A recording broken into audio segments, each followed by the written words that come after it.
I'd like to share some words of Torah now with you all.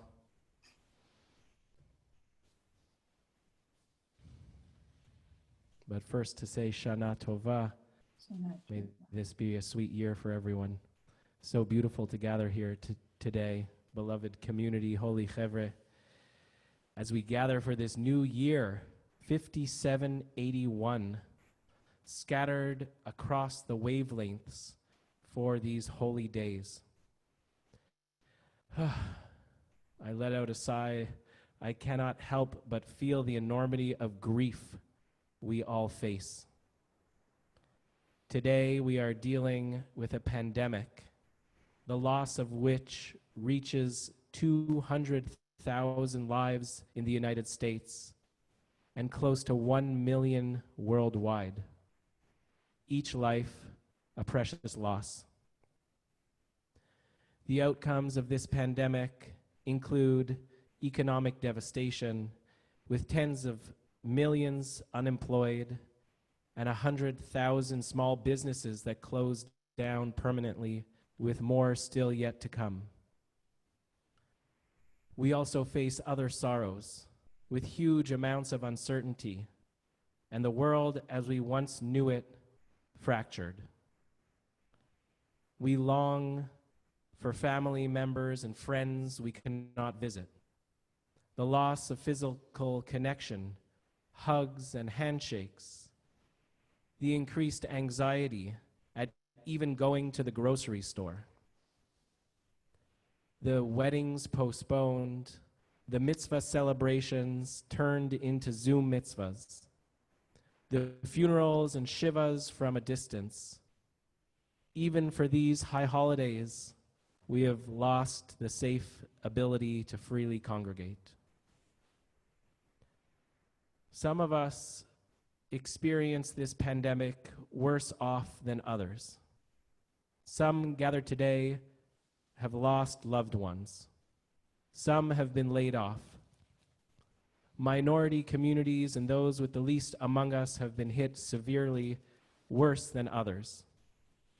What do we do with this deep grief and with the continued uncertainty that is yet to come? As we face these losses each and every day, how will we get through this?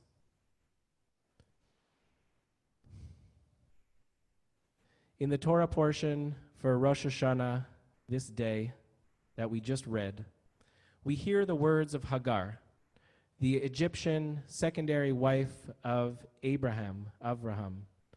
In the story, Sarah tells Abraham, Garesh ha'ama hazot ve'et bena. Cast out that slave woman Hagar and her son Ishmael. And so he does.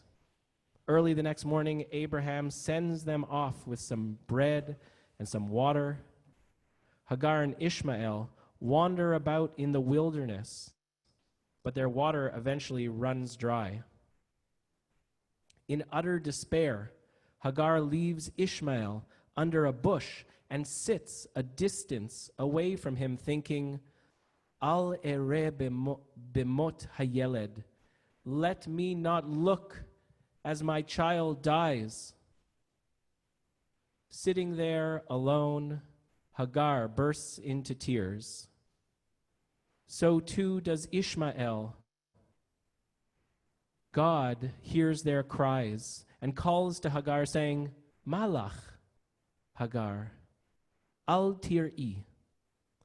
What troubles you, Hagar? Do not be afraid, for God has heard your cries.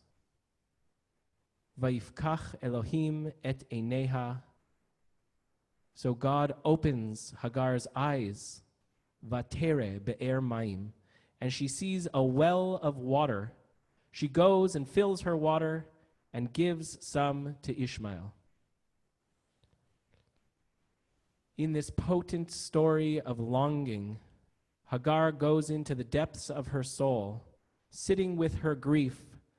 Vatisa et kolah, vatevk. She lifts up her cries, wailing and moaning for her child's life. In that moment of expressed despair, God opens her eyes and her needs are met. Like Hagar, who sits with her grief and experiences it, our modern moment calls us to face the despair of loss we are going through.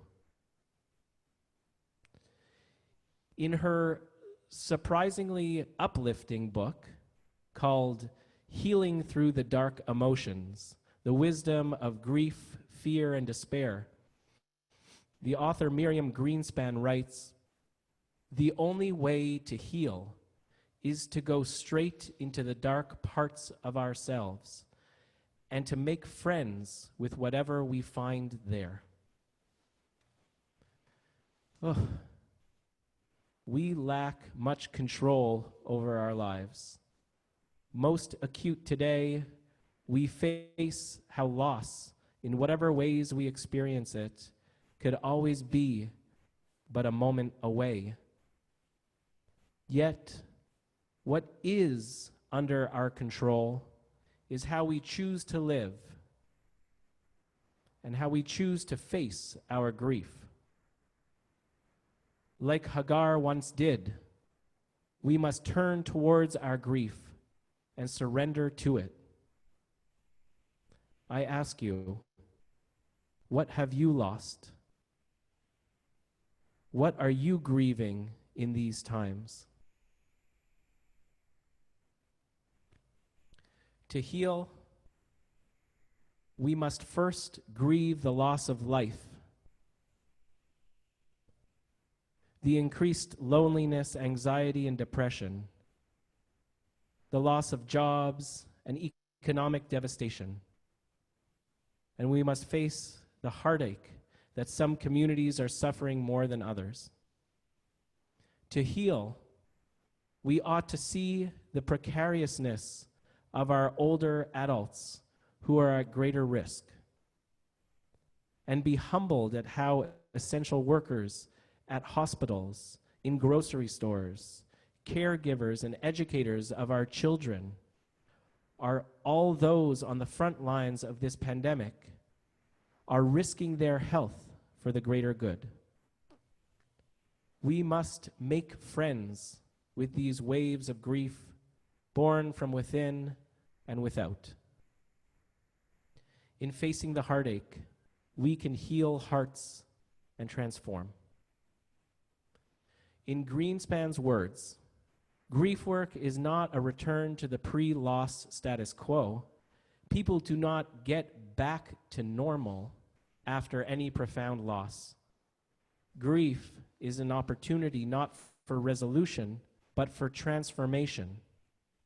A wholly new awareness of reality, of self, of beloved, and of world. As we face our grief, we let it flow through us and transform us. How has the grief of this time in history changed you, your family, and your community? In these past months, I have been so moved by how conversations often start where the person asks, "How are you?" Not in that typical, casual way, sometimes aloof way we might ask, but instead really, truly, as I ask you now, beloved friends and community, how are you right now? Grief in coronavirus times has meant that we see with new eyes how interconnected we are. As our hearts expand in greater depths of empathy, care, and authenticity than we thought possible. Our care for each of us has grown alongside our collective care for all of us. Facing our grief has meant new ways in which our society has stepped up for each other. We have provided meals to countless in need, delivered food by neighbors for neighbors. We've made extra calls to the most vulnerable just to say, how can I help? We have worn sometimes uncomfortable masks, kept our distances from each other, and washed our hands thousands of times to keep ourselves and each other safe. At JCOGS, while we could not meet in person, we've connected over Zoom, we've reached out to individual members in need, we've comforted mourners, and celebrated Zoom mitzvahs over the past months that were utterly beautiful, as the mitzvah students transformed into young Jewish adults before our very screen. In the wider community, our Lamoille Community House warming shelter immediately tripled its capacity in March to serve families who became homeless overnight due to the economic situation, while a county-wide organization came together to help raise awareness from health services to economic recovery to housing opportunities, of which JCOG has been a part. On a national scale, people are standing up for racial injustice for Black and brown people who are disproportionately affected by this virus, further expanding our sense of empathy into greater action. This time of COVID-19 has meant greater supports for those in need, so many of us giving and receiving for our collective needs. Now is the time to reimagine a society that is good for all. This moment in history calls on us to re-envision a way of life that acts on our empathy for others, where everyone's needs are met. As Hagar cried tears from her eyes for the imminent loss of her child, only to then open those same eyes to see her and her child's needs met, so may we too cry our own tears of loss. And may that help us reimagine a new world of health, dignity, and prosperity for us, for our children, and for our children's children. Shana Tova Umetuka, may it be a sweet, healthy year ahead. Shana Tova.